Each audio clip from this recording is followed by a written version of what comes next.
All right, Buckeye Bulletin time, and nothing has really changed with the spread. It's still 31, and the money line is now minus 10,000, which means, I'll dumb it down for myself and anybody else that's listening that wants to know, that means Ohio State's a 99% implied odds to win the game. Okay. But as far as the spread goes, it's 31, and the over-under is 51. Here's Ryan Day on trying to start fast and spread it around. Yeah, I think that was something we wanted to do coming into the game. You saw us play with some tempo. We spread the ball around. We got the ball in space to some of our players, which is something we always have to do. I felt like in the first game, we did establish a physicality that needs to continue, needs to grow, needs to build. But we also want to get the ball spread around. So when we're doing both of those things, that's when we're putting the most stress on the defense. It's one thing to want to spread the ball around, and it's another thing to have the options to do so, and they have that. They really do, and we know up top who it starts with, and then Carnell and the way that he's looking right now, and going back to last year, like his game is really just rounding into form, and he's going to be a beast all season long. But just outside of those guys, we've just seen guys complement the two playmakers and what they can do. That tight end room's gotten a lot of attention, and rightfully so, because guys have really stepped up, whether it's Will Kazmarek, Jelani Thurman, Max Clare.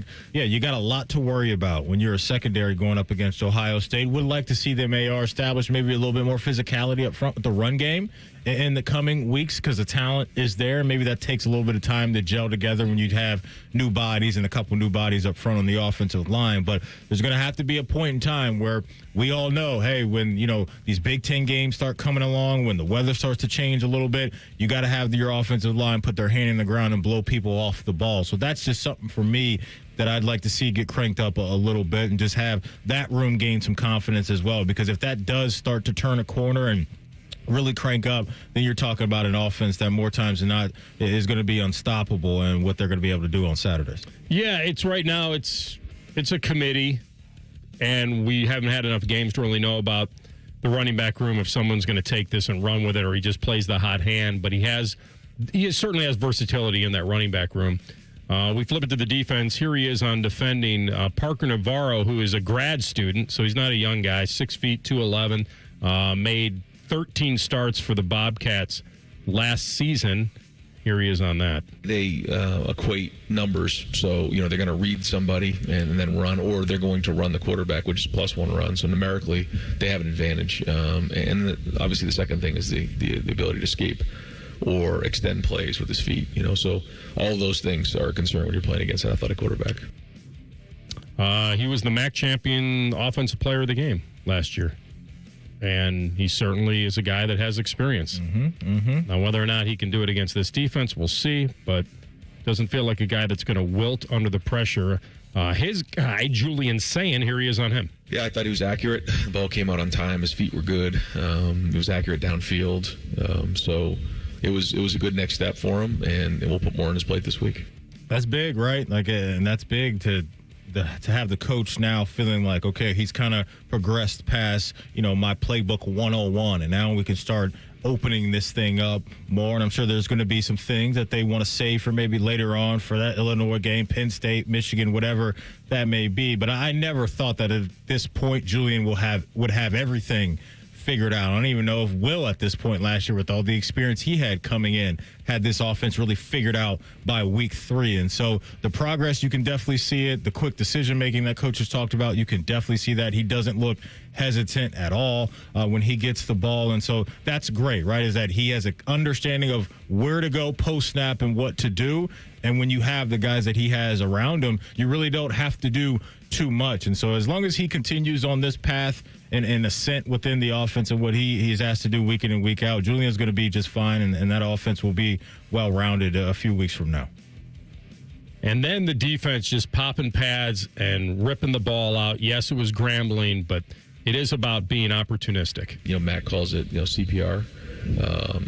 club punch and rip, and then to get their hands on balls, tip balls, interceptions, and again, every coach in America talks about this, but we really tried to overemphasize it and work it during practice in terms of individual drills, but also against each other.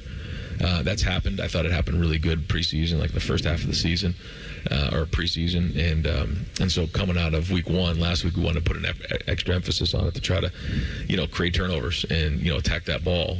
So anytime we can do that, it gives us a better chance to win the game. We look at all these statistics and all these things, and as we all know, turnovers is critical. So these guys are going to continue to work on that, because the more turnovers we create, the better chance we have to win. When you're that good and that talented, you can have that mentality, because a lot of coaches, when they don't have that, they can emphasize turnovers, but when you're trying to get turnovers, you lose a little bit of the fundamentals. The tackling, getting a guy to the ground, all you're concerned about is separating man from ball instead of wrapping and getting guys down. So lesser teams, in my humble opinion, can't take as many chances, because when you try to rip the ball on a moving person, you're not trying to get him down on the ground. And so, but this Ohio State defense can, and they can come in with that mentality because they have so much protection on the back end, and they have so many guys that can run and are very talented, strong, and fast. So Ohio State over the years has hung their hat on being opportunistic, third and longs, blitzing, strip sacks, creating turnovers, forcing mistakes. And they'll eventually be that defense. Yeah, you just got to fly to the ball, right? Everybody's got to fly to the ball, and you get you and your teammates around that, and one guy can hold up whoever the running back is, pass catcher is, whoever it may be, and you get some of that resistance, then you can have one of your teammates come in there and rip it out or do the Peanut Tillman punch and try to create turnovers there. Yeah, so that's it's critical, right? But just the fundamentals are going to be big this week with just the clean tackling, especially on Parker Navarro when he gets to the second level, because that will create some type of confidence for them if they can move the chains, especially early on in the game. All right, that's today's Buckeye Bulletin. Fellas, listen up. If you've been struggling with energy, if you're just sluggish, if you're tired, you're not getting out of bed and going to the gym the way you used to, that can change if you go see the wonderful folks at the Columbus Men's Clinic like I did. I went over there, got my blood checked. They can help you out with low T issues. They can help you out with ED issues as well. And there are no gimmicks. There's no guesswork.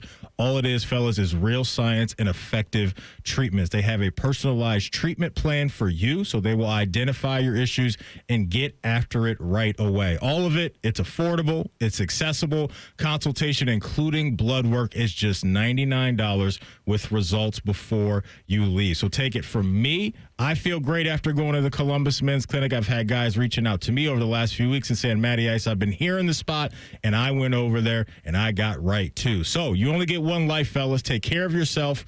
Procrastination is the worst thing you can do when it comes to your health. So call them at 614-300-7400, or you can visit them online at columbusmensclinic.com. Again, their number is 614-300-7400, or you can find all the info they have available for you at Columbus Men's.